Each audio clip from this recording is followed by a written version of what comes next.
Welcome back, Brew Crew. It's Kent from Craft Brew Morphology coming to you today to show you some red flags and signs that I look for when I'm shopping at a reptile expo. So a lot of times you can go to these things and get a great price for an animal. It's often less than what's on Morph Market. Sometimes the quality of the genetics isn't as great, since they're making it to a show, but your price point is going to be, rather palatable depending on what you're looking for. So for me, one of the things I look for when approaching a booth is the overall cleanliness and appearance. I prefer it to look professional. I don't necessarily care who the breeder or vendor is name-wise, as long as it looks professional and it's clean.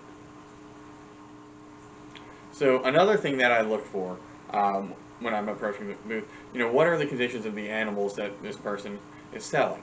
Are they emaciated? That's a big red flag. That tells me they're underfed, or they may be imported, something like that, or this person's flipping them.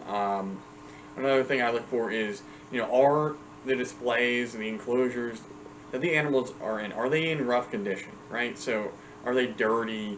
I'm not talking about, a snake, had to go to the bathroom, while it was, in the display case at the show. That happens. Sometimes that stuff's unavoidable. But the overall, is it clean? Can you see, are there mites? Are there things like that? I mean, those are big red flags for me to stay the heck away from that booth.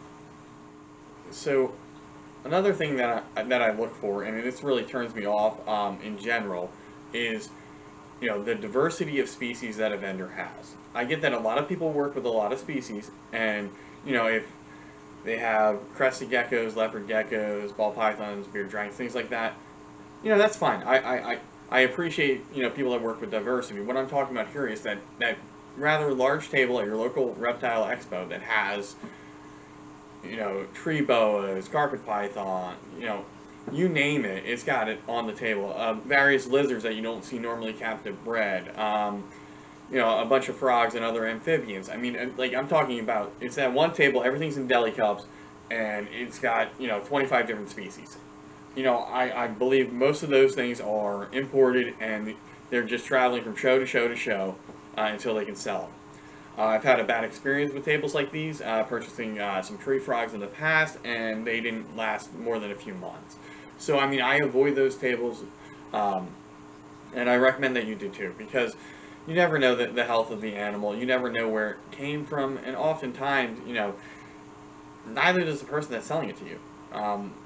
So, one of my other, big red flags is when you approach a vendor, if they can't tell you anything about the animal really aside from what it is, don't buy it. That means either they've acquired it, through importing, or, they're just flipping an animal from somebody else. So if they can't tell you, what it's eating, how many times, if it's a hatchling or something like that, how many times it's eaten, if we're talking about ball pythons, if they can't tell you, the sire and the dam, what genetics went into the animal that you're buying, avoid that.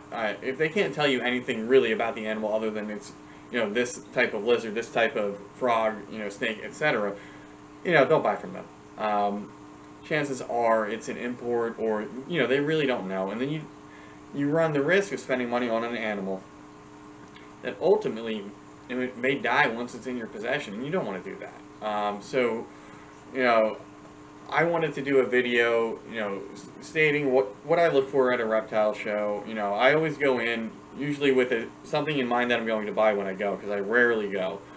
Usually I'm picking up something from a breeder that I've already purchased, so a show pre-sale.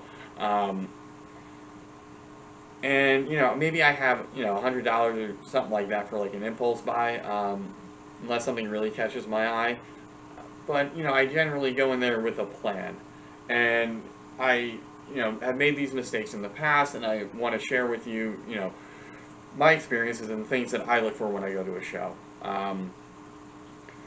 Hopefully, you do your research before you go and what animal you're buying or intend to buy, and don't just show up and buy, a horned lizard or something like that, because, that diet, I'm pretty sure it only eats fire ants, and, those are probably pretty hard to get wherever you're at.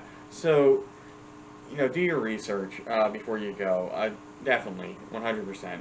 Another thing is, if the vendor is quick to make a sale, you show up, hey, I want that, and they're like, okay, $20, let's go.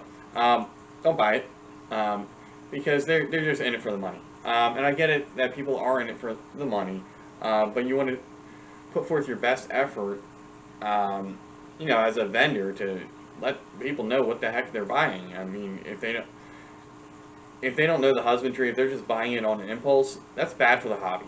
Because that's what leads to all these alligators, monitors, crocodilians, things like that getting rehomed, or, God forbid, let out in the wild.